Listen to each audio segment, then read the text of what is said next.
not that I wanted to be affiliated with anybody that was in there. And I wouldn't sit too close. Yeah, I understand.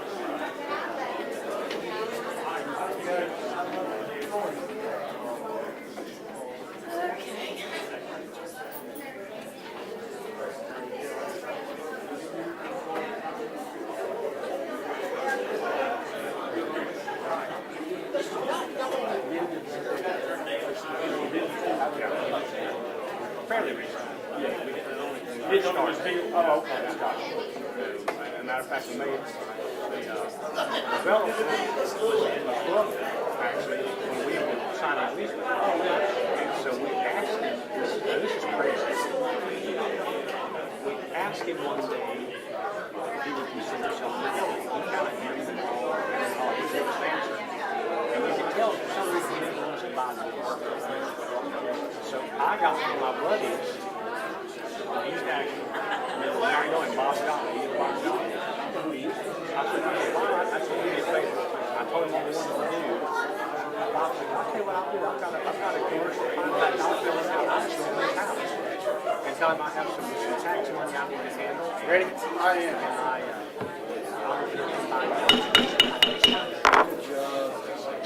And I don't use that very much. All right, I have to leave for Raleigh early in the morning, so let's get going here.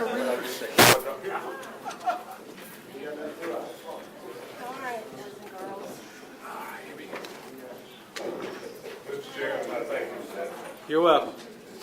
I thank you too. I was actually needed to take a break too.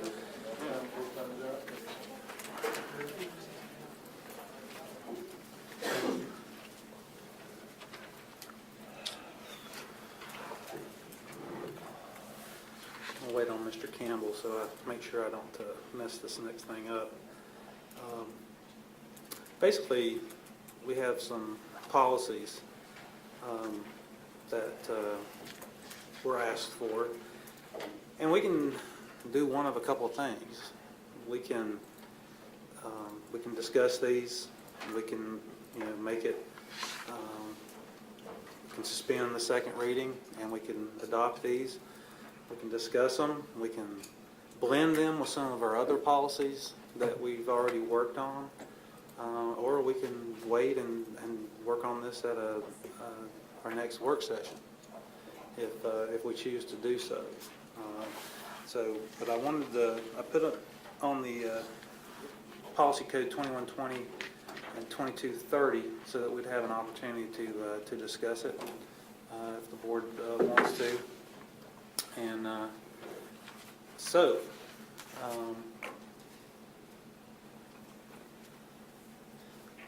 where'd Chris go? Looking for Elvis? Okay. Here he comes. From one attorney to the other attorney. we find you this contempt. Yeah. So I was explaining to the board that we could discuss these. We can blend them. We can do them separately. We can choose which policies we want to go with, or we can wait and discuss them in a work session if we choose to do so. But do we need a motion? No, not at this time, because this is a true discussion item. What we did, to make it easy on you, even though it's confusing on the agenda, we put both policies down for first reading. So if you wanted to proceed with taking the Wake County language and putting it into your code of ethics, then there's been a first reading. We can easily do that. If you want to proceed with policy 2118 as written, you can proceed with that with first reading. So that's why we have them both on first reading at the end of the meeting if you want to proceed.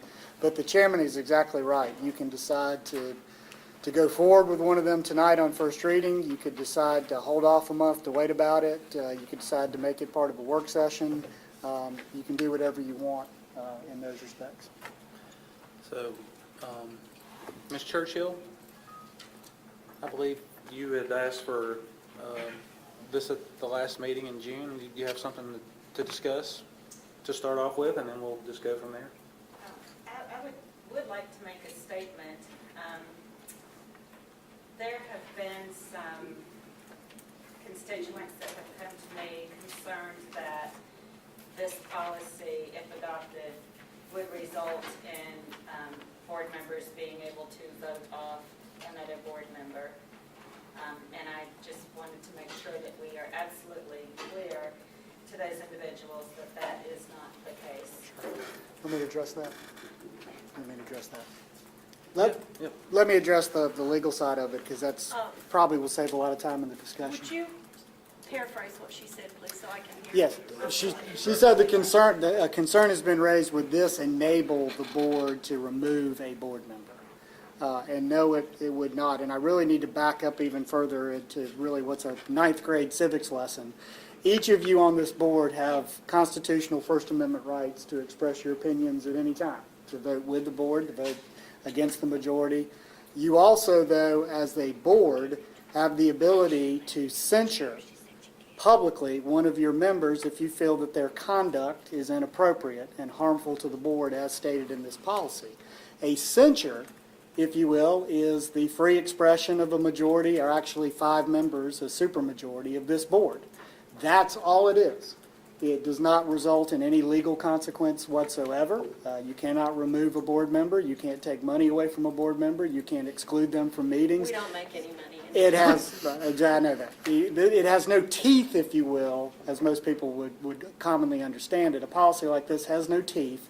What it does do, though, it allows a supermajority of the board to express its opinion if it feels something rises to the level of censure. North Carolina law is very clear that only the penalty for a violation of a Class 1 misdemeanor can you remove a board member. And there, it has to go through the district attorney, and there has to be evidence that the actions of the board member were willful and corrupt. That is the law even if you don't pass this policy. That is the law on removal of board members. It is separate. All this policy does is recognize that that law exists and state that the board could refer a matter to the district attorney for consideration if it thought it rose to that level. I will tell you, you don't need a policy to refer something to the district attorney as a majority will of the board. But this policy simply reflects that's one of the options if something were to happen as a censure. So, and basically what you've got is the Wake County version that they have considered, and then a version that our office drafted that gives you an alternative. The major difference between the two is in the Wake County policy, anytime there's a complaint about a board member, the chair, the superintendent, and the attorney review it, decide whether to investigate it, what to do with it, and decide if there is evidence of misconduct, and then they bring it to the board. So every time there's a complaint, first of all, the superintendent, the board chair, and the attorney have to get together, review it, and it also seems to imply that those individuals will make the decision as to whether or not there's a lawful or ethical violation, and then it comes to the board. The alternative policy says that any board member that feels another board member should be censured has to give notice to the full board of that in advance of a meeting so that it can be put on the agenda, so that it can be fully discussed by the board, so that the board member can respond. So, nothing prevents a board member from trying to censure another board member at every board meeting, but it makes it a full board decision, and like with everything else, the policy states very clearly that if there's a motion to censure and it does not get a second, it is not discussed, because this board should not spend any time talking about a censure motion if only one board member is interested in it and the rest of the board members aren't. So those are kind of the checks and balances. On the negative side, if you will, it sounds like everything's going to come to the board, but the Wake policy, everything goes to the superintendent and the chair and the board attorney to make a decision, and then comes to the board. So the alternative policy makes it come to you first. Does anyone have any strong thoughts one way or the other? Mr. Campbell, a question to clarify. Sure. You did refer to general statutes with regard to removal of a board member. Yes. What general statute allows censure of a board member? There isn't one. This is the integral right of a board dating back to English common law. If you Google board member censure, it happens all over. It's happened in other states this past year. It's a common law rather than a statutory issue. So there is no general statute for No, ma'am. censure. Would you say that voting is usually the method of censuring board members? Any action of the board requires a vote. I'm So- talking about the public voting in or a school board member or not voting one in is to me also in a way an act of censure. That's not a legal question, that's a policy opinion or a democratic government opinion, so.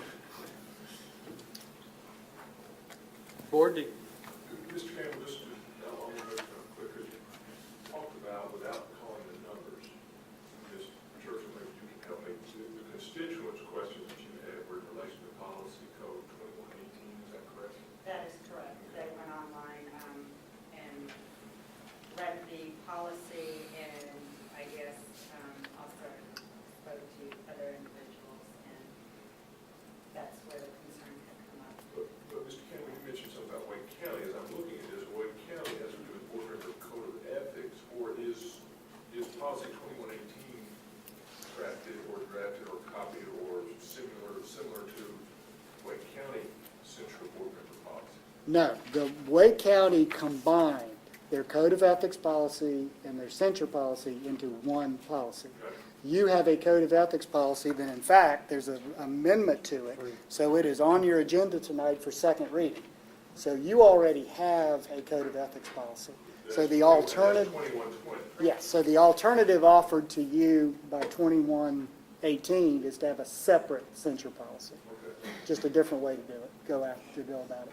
And as you and I have discussed before, I think it was you, Mr. Chapman, all of the things you have described in 2118 and that I have read, I or any member of this board could already do. Is that correct? Yeah, this board could, when you're looking at, I could bring, if I wanted to censure, if I thought the chairman had done something that warranted censure, I can raise that. I can ask for it to be put on the agenda. I can ask for the chair to step away and the vice chair to conduct the process. I could ask the vice chair to give us a process that we work through. I could ask that that process be 5 votes for the censure to actually be approved. All of that already exists today. Is that correct? that's correct. What you could censure or can censure even without a policy. The advantage of a policy is twofold. One, it gives you a process, so everybody knows what the rules are, and it gives you a procedure. And second of all, it makes it clear that it takes 5 votes of this board to where censure, Not a simple one. and not a simple majority, correct. Thank you. I think it makes sense to have this. I mean, I hope, and I'm talking about 2118, believe me, 2118. I mean, I don't see, hopefully we never have to do it or don't do it often, but it's just, I think it's helpful to have this. So I would support this. okay, any other questions or comments? I have one question. Okay, Mrs. Churchill? I'm just curious, is this the time that we would also discuss the policy 2120, or is that further down on our agenda? That's further down on your agenda, but if you think there is an issue there that relates directly to this, you can bring it up now. There's some wording in it that, on one of the, number 12, that I just wondered if it would be possible to change that around a bit. I hate to be the hearing impaired person, but would you So tell me what sorry. you're doing, please? I think Ms. Churchill is saying that in conjunction with considering this policy, the language in your code of ethics at paragraph 12 gives her some concern, that she's about to tell us what it is. Okay. Number 12 says, for our 2120, refrain from commenting on, investigating, or attempting to resolve complaints received personally, but instead direct the complaint to the appropriate school official in accordance with board policy. There again, I've had some constituents concerned that this may tie our hands as board members to communicate with the public, and so after looking at it and reading it and thinking about if you read this exactly the way it states, it does almost sound like you can't comment on anything. And so I'm just wondering if we could possibly change the wording on it to say refrain from commenting on, investigating, or attempting to resolve complaints received personally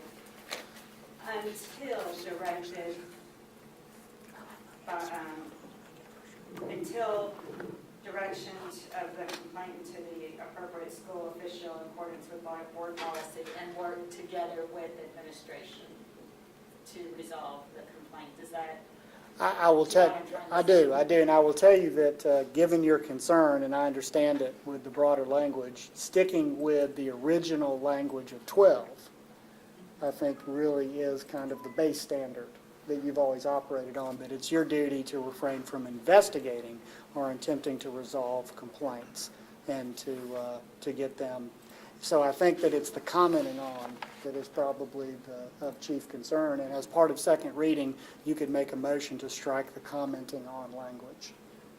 And then, because I do feel strongly that you've all been advised, and it is correct to say that you're not supposed to be investigating things, folks are supposed to be following board policy, and then it comes to you can come to you for a final decision. So you can make a motion to adjust that language on second reading at that time. Sure. All right, any other questions or comments? I just wondered who developed the censure board members policy 2118.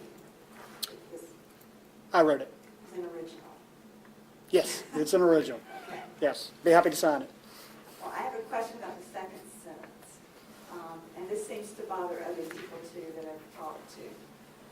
A censure under this policy is the process by which the Board of Education, acting by a 2/3 majority vote, can reprimand or condemn the actions of a member for any violation of law or policy or any other conduct committed by a board member which tends to injure the good name of the Buncombe County Board of Education and or undermines the effectiveness of the Buncombe County schools.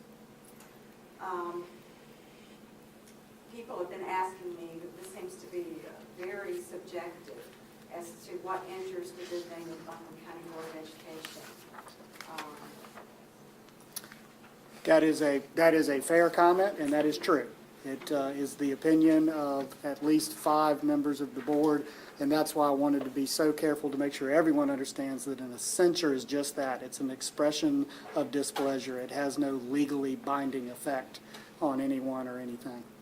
Well, it's obvious to me that just for criticizing a decision made by the board or disagreeing with another member, being the minority report would be enough to be censured.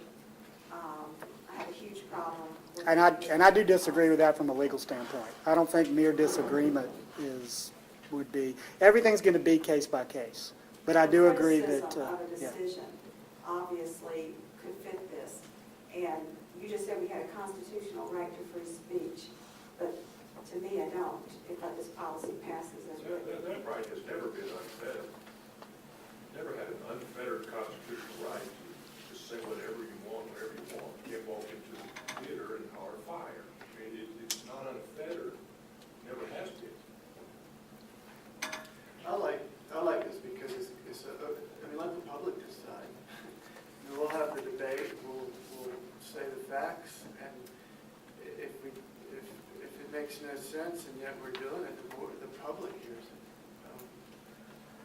But I think it's, as a censure, if you're doing it all the time, it's not going to have any sort of impact at all. As a matter of fact, I think the more you do it, the more the public is going to kind of, think that you're doing the wrong thing. So I think certainly before anything is considered, that you certainly make sure you have something that is worth the effort and the motion before you put it out there. I can't imagine that it's just going to be a frivolous type motion that's going to happen all the time. But if we have someone that clearly is violating the law, I think that it's important for the public to know, and I think it's as a matter of good policy as the board to make sure that the public knows what a board member has done. And I think that that's exactly right. And policy 2116, removed from office, is a much stronger policy that actually has legal teeth in it. As Mr. Campbell mentioned the censure policy has no teeth. Why do we need the censure policy when we have policy 2116, removal from office? Well, as Mr. Campbell said, we don't have to have a censure policy. I mean, Well, you don't have to have the removal from office policy either because it's a state law. yeah. Right. Yeah, So- that's a criminal statute, and again, you have to willfully and corruptly do something. So that statute doesn't even come into play. The censure is more for violations that would not rise to the level of criminal offenses. Although it is mentioned in the censure policy that Oh, absolutely, because, censure can be everything from statements that are made to criminal activity. The board could very easily censure a board member for criminal activity and refer it to the district attorney. If a board member were to embezzle from the school system, you could use this policy to censure them and refer it to the district attorney under the statute. And that's why the policy says those are two separate, the legal process for a Class 1 misdemeanor or an A1 misdemeanor and this policy are two separate legal tracks. Could I give an example of what I think would be a good reason to use this policy? Yes. Okay.